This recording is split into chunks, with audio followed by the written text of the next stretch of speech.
Hola, soy el maestro John Castro, maestro en artes plásticas y magíster en historia, profesor del grado en historia, y el tema que estamos abordando es el arte egipcio. Un tema muy relevante que debemos tener en cuenta, un contexto muy relevante que debemos tener en cuenta cuando hablamos de cualquier cultura y de ello también de la cultura egipcia, es el contexto geográfico, en dónde surge esta civilización y cómo influye este lugar en el desarrollo del arte egipcio. Vamos a hablar de ello.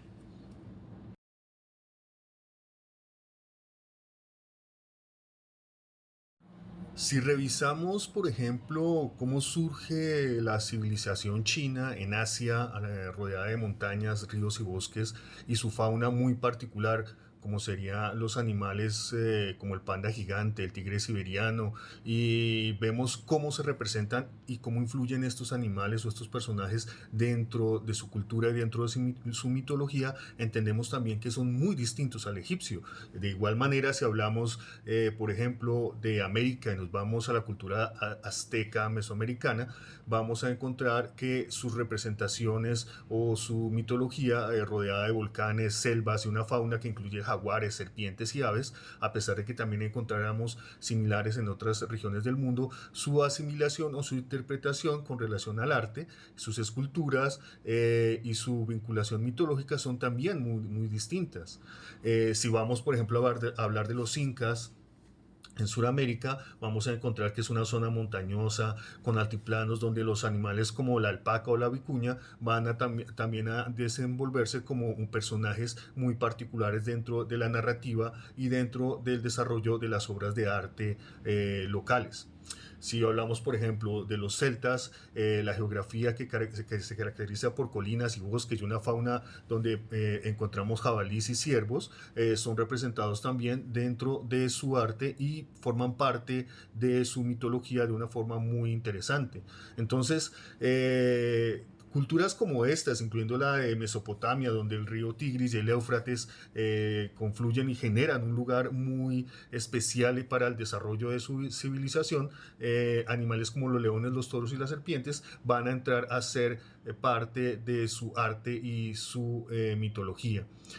Muchos de estos lugares, muchos de estos animales van a entrar a formar parte de su panteón de dioses, de su mitología, de toda su tradición cultural, y cada uno lo aborda de una forma muy particular.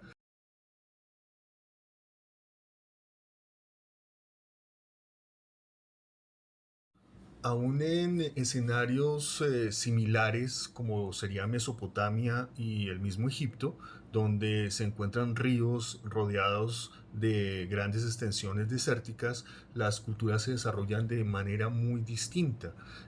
A pesar de tener faunas relativamente similares,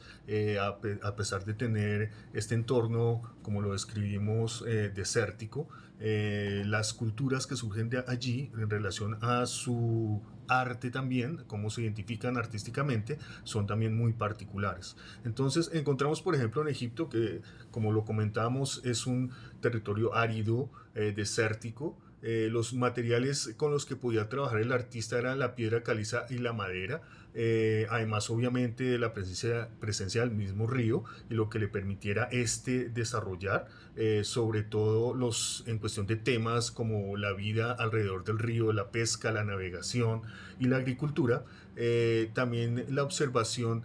de su entorno natural que tiene que ver con la fauna local. Tenemos que revisar también cómo esta fauna y cómo los hechos que acontecen alrededor de su entorno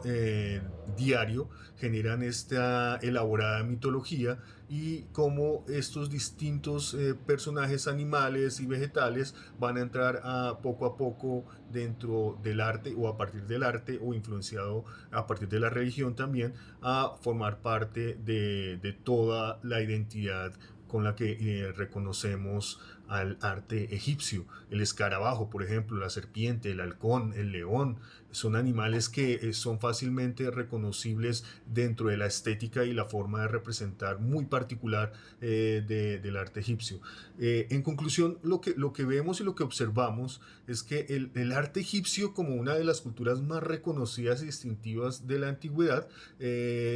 surge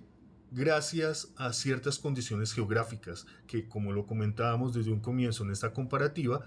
vemos que son muy particulares las relaciones, sobre todo con el agua. Las civilizaciones no surgen si no hay una fuente de agua cerca del cual disponer. Los cenotes en las culturas mesoamericanas, los grandes ríos, como sería en la India o en China, y en África particularmente